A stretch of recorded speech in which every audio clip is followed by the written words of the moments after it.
Hey everyone, happy Sunday to you. I hope all is well. This week there's going to be two videos. This one, and I'm going to do one other one talking about your upcoming paper on smart recovery, but I'm going to just cover smart recovery. I need to do it for this class and another school I teach at, so I'm just going to make one video for both schools. So that's why there's going to be two, but it's important you watch both. One, like I said, will be on your upcoming smart recovery paper and following subsequent DB. And then this will be on your DB you just completed. So good job on those, guys. I wanted to talk about a couple of these things about the treatment settings, you guys, and I want to take some of the things you wrote down in your DBs and discuss them a little further. One is one of you wrote, recovery is not the same for everyone, 100%. We often, pun intended here, we're programmed to look at recovery a certain way. And this, again, guys, I've been talking about this from the jump, is why our language we use as clinicians is so important. I'm at a place where I don't even care for the term recovery, honestly, because recovery is just life stuff. But I'm good with it. I mean, I'm not here to change all that, right? But in my practice, we'll talk about life stuff and be mindful of this language. And here's why: it's not the same for everyone. I'm going to read some definitions for you. I thought I had put this PowerPoint slide up before. I don't know. I couldn't find it. So maybe I thought I put it under the biopsychosocial model, but I didn't see it there.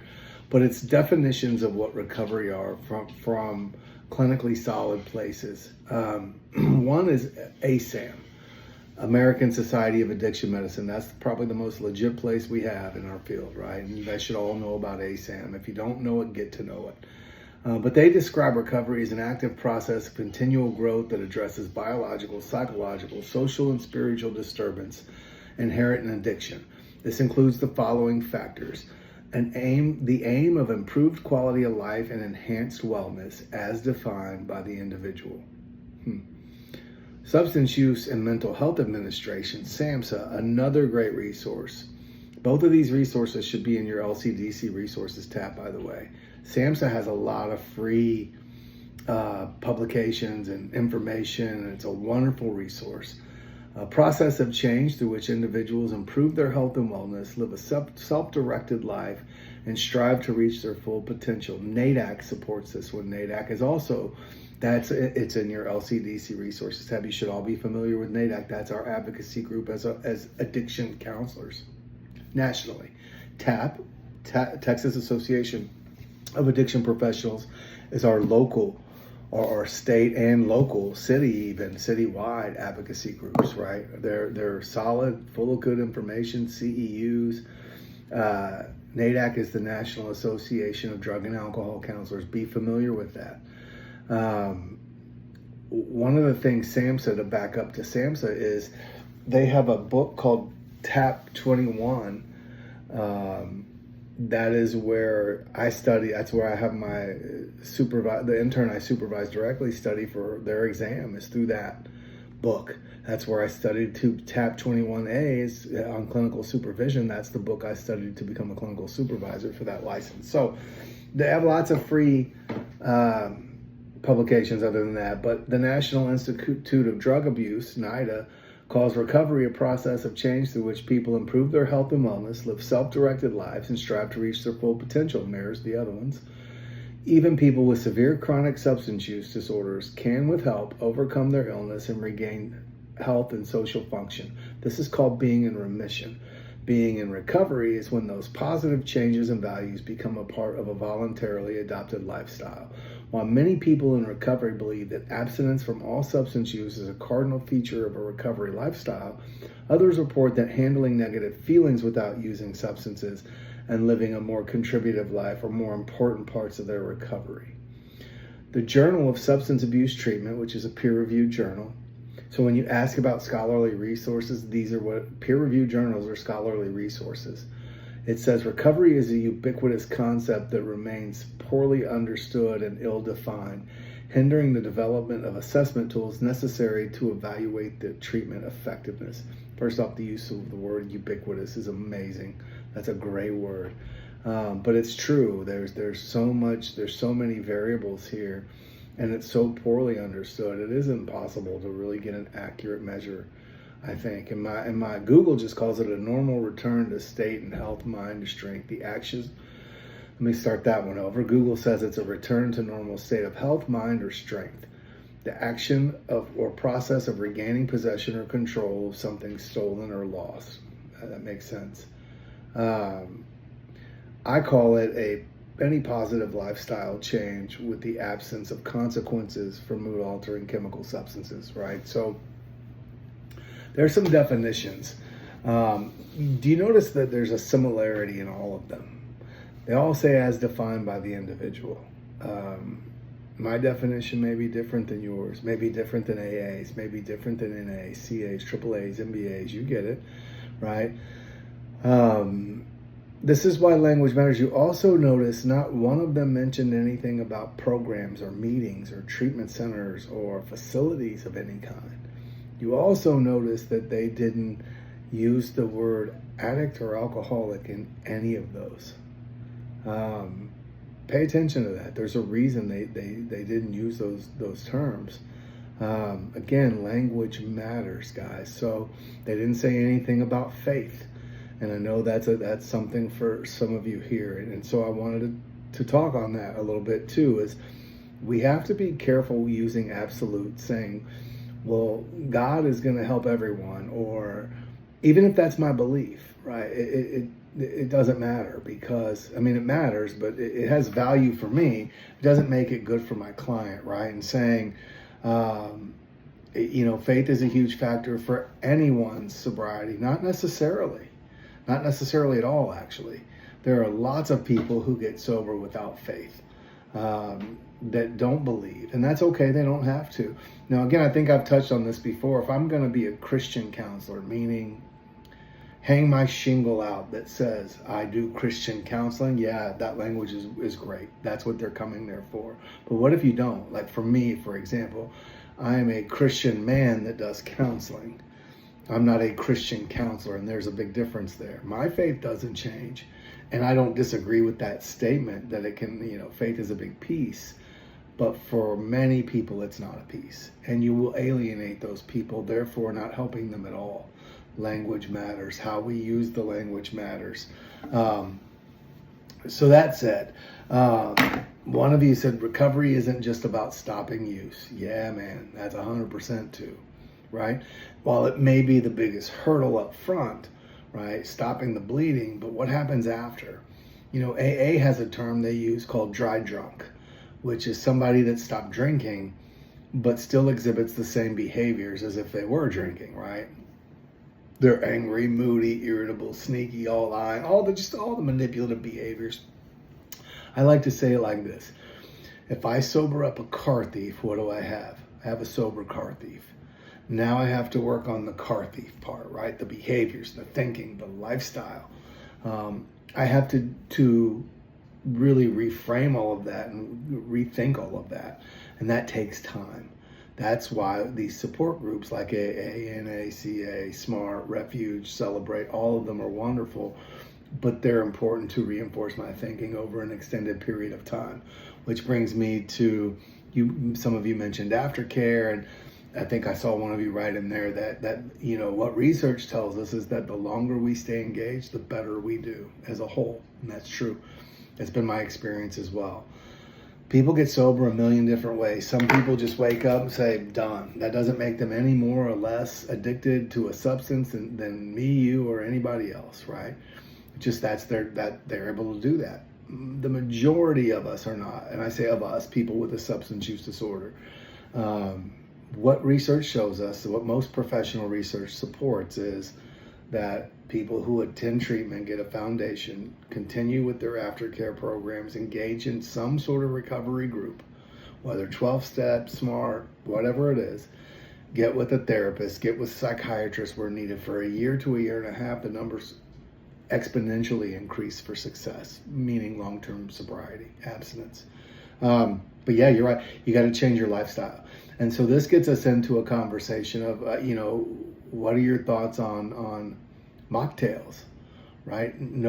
Zero alcohol beer.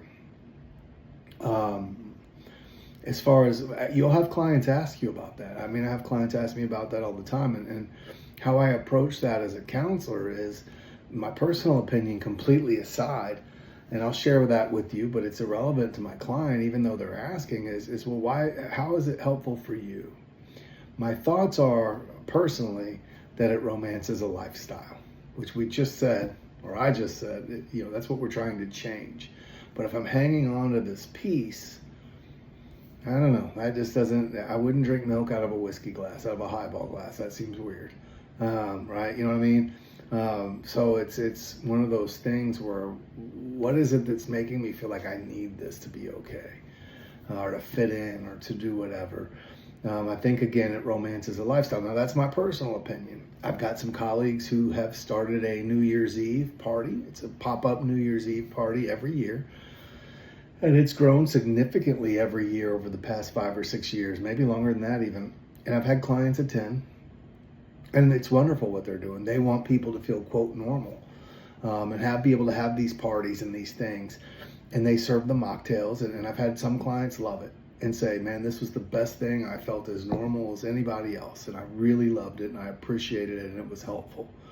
Other clients say, oh, no, it was way too much, and it's just too much. So again, this reverts back to where we started, was recovery is different for everybody. What works is different for everybody. So as a clinician, I'm going to approach that subject with, well, what do you think the benefits are for you?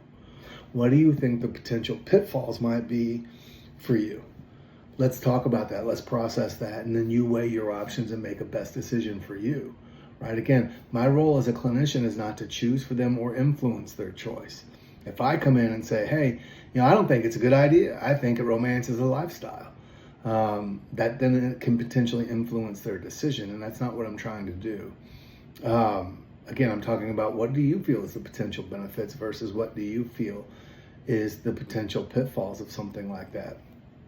So again, everybody's very different, and I want to be quick not to toss everybody in the same box and say this is what works for you. Right? Again, as I stated, we're programmed, pun intended, to look at what recovery is a certain way.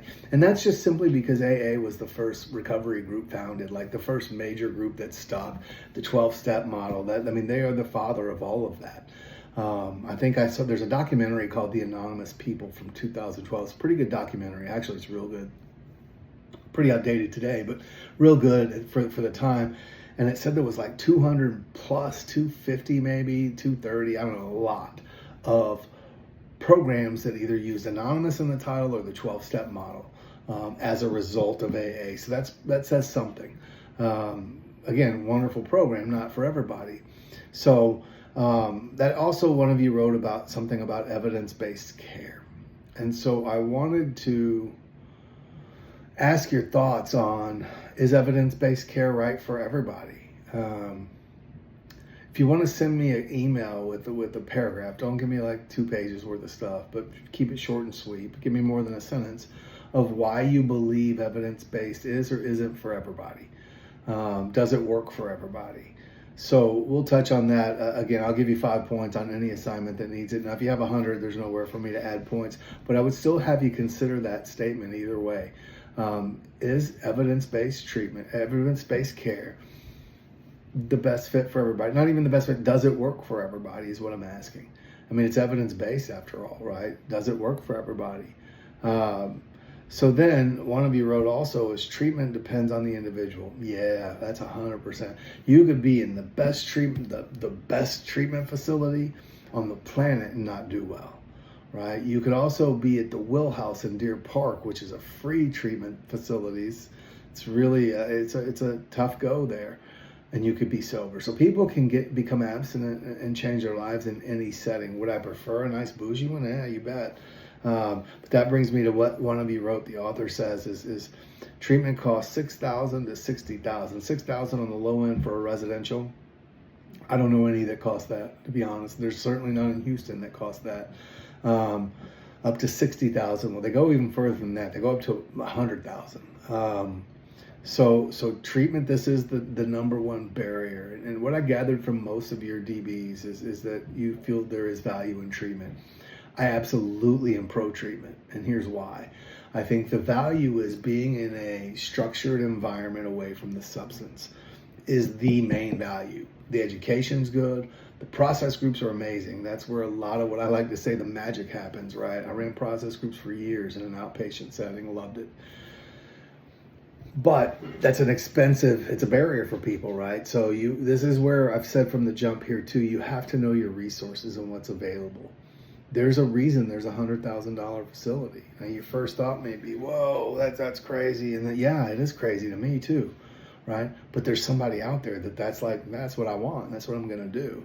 So there's a market for that, just like there's a market for lower end centers, right? There's state funded facilities like Synacor, and everywhere in between. Insurance coverage matters. I just got someone into a place called the Prairie, which is one of my favorite centers, for free.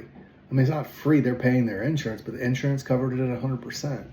Sometimes insurance is just max out of pocket. That could still be anywhere from $100 to $10,000. Look, and if you don't have $100, that might as well be $1 million. So $6,000 is the jump on that. If you ever see a treatment center for that, I'm kind of kidding, of course. My point to that is, yeah, $6,000 might as well be $6 million if I don't have it.